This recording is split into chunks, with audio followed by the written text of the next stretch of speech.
No one wakes up one morning and decides to live a repetitive life. It happens little by little, one day after another. The same rhythm dragging itself forward, day after day.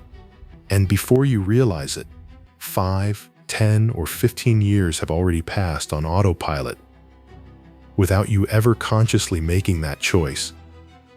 And the most common reaction to this kind of exhaustion is putting all your hopes into one big annual trip. That expensive escape to a distant destination. And it works. Of course it works. But when the plane lands back home and Monday arrives, most of the exhaustion comes back with it. But recently, I found a concept that changed the way I look at ordinary days. It is called the microadventure. The term was popularized by British adventurer Alastair Humphreys, and the idea itself is surprisingly simple. A microadventure is a simple, low-cost experience that breaks your routine and gives your brain the refreshing feeling of doing something new. Think of a microadventure as a small crack in autopilot mode. It could be sleeping one night in a tent in your backyard, walking a neighborhood you have never truly explored, or watching the sunrise from a different place before starting work. For example, from time to time, I change where I eat breakfast. Sometimes I sit on the balcony, watching the day begin with my handmade ceramic mug. Sometimes I go to the bakery near my house. And sometimes I try making an entirely new recipe myself. It does not sound very exciting, right? But those small changes are exactly what change the way the brain experiences time. When every day looks the same, memory compresses it, which is why months seem to disappear in the blink of an eye. But when something breaks the pattern, even in a small way, the brain marks that day differently. That is what makes an ordinary Tuesday feel different and more memorable. The good news is that this skill can be developed like any other habit. The first step is to break your routine. And Alastair Humphreys, the British adventurer who popularized the term microadventure, once did something that illustrates this idea perfectly. He decided to walk around his home within a 2-kilometer radius, paying attention to a place he had driven past for years without ever really noticing. And that is how he discovered small streams, quiet wooded areas, and little signs of wildlife in places he thought he already knew. Little by little, he started seeing the place where he lived in an entirely different way. Do you see how such a simple shift transformed the way he saw his own routine? The unknown starts much closer than most people imagine. There is an entire world hidden inside the paths we cross every day without paying attention. If life feels too busy and you never seem to stop, the second practice can help.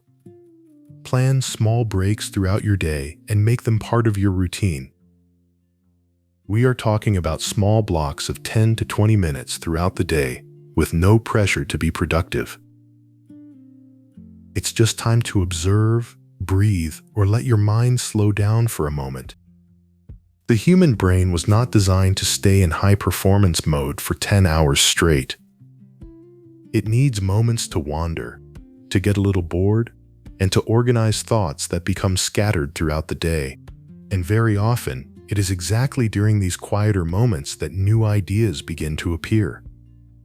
Eventually, these pauses can naturally become moments where you start thinking about different things you could do during the week, places you want to explore, ideas that spark your curiosity, or small ways to make everyday life feel less automatic. The third practice is one of the most transformative. You should learn to view your own city from a tourist's perspective. Decades ago, The American writer Henry Miller once wrote that the real destination of a trip is never a place, but a new way of seeing things. In other words, what makes a trip feel special is not just the scenery, but the way our attention changes in unfamiliar places. There is even a movement called staycation, which basically means enjoying rest and leisure within your city. After living in the same place for many years, we start feeling like we have already seen everything and that there is nothing new left to discover. We walk through the same streets every day, thinking only about what we need to get done, while someone new to the city would experience those same places with curiosity. You can bring back that feeling by visiting unfamiliar neighborhoods or spending time in an old square where you have never stopped to walk slowly. Sit on a bench and notice the architecture, the sounds, and the small details around you. Very often, an experience changes completely depending on the attention you give to the moment. The fourth practice is changing your usual way of getting around. And here is something few people stop thinking about. Cars, despite all the convenience they offer, also function as small capsules of everyday isolation. We get in, close the door, and cross entire sections of the city without really absorbing much of anything. Walking or riding a bicycle brings back a more human sense of the space around us. When you move through a neighborhood slowly, the journey itself stops being just transportation and becomes part of the experience. If you need to run a small errand close to home, try walking or biking there by a route you do not usually use. That simple change completely alters your relationship with the environment around you, because moving more slowly allows you to feel the temperature of the day, notice a tree beginning to bloom, and pay attention to subtle details in the neighborhood. The trip stops feeling automatic and starts feeling more like a small exploration. The fifth practice is called the map challenge. Most of us keep returning to the same stores, cafes, parks, and streets, which creates the illusion that there is nothing new left to discover nearby. To break that pattern, open the map app on your phone and look around your home within a radius of about 10 kilometers. Pay attention to the green areas that represent parks and wooded spaces, or the blue lines that indicate rivers, lakes, or reservoirs. Pick one place you have never visited before and set aside an afternoon to explore it without turning it into a complicated plan.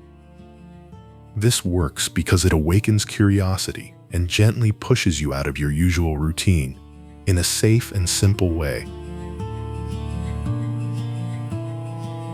The sixth practical suggestion is moving your coffee break or afternoon snack outdoors during an ordinary weekday. Most of us eat the same way every day, in the same place, often while distracted by a screen. Changing the setting of that moment can bring back a small sense of novelty to your week. You can prepare a thermos of coffee or tea, pack a simple snack, and go to a quiet park, a shaded square, or a scenic spot to watch the end of the afternoon. Eating while paying attention to the wind, the movement of the trees, and the changing colors of the sky creates a deep sense of presence and calm. It is a simple and accessible habit, but one that can transform an ordinary moment into something restorative and memorable. When you begin adding these small local explorations into your life, you slowly regain control over your attention instead of moving passively through time. That helps keep the mind active, curious, and open to new experiences, adding more novelty and presence to ordinary days. You do not need to wait for a vacation or a holiday, because the whole idea behind Microadventures is to bring lightness back into everyday life. It is a conscious decision to value the present moment and create meaningful memories within your normal routine. The goal is simply to take the first step without over-planning and allow yourself to look around with more attention. Because once that happens, the world around you starts feeling much bigger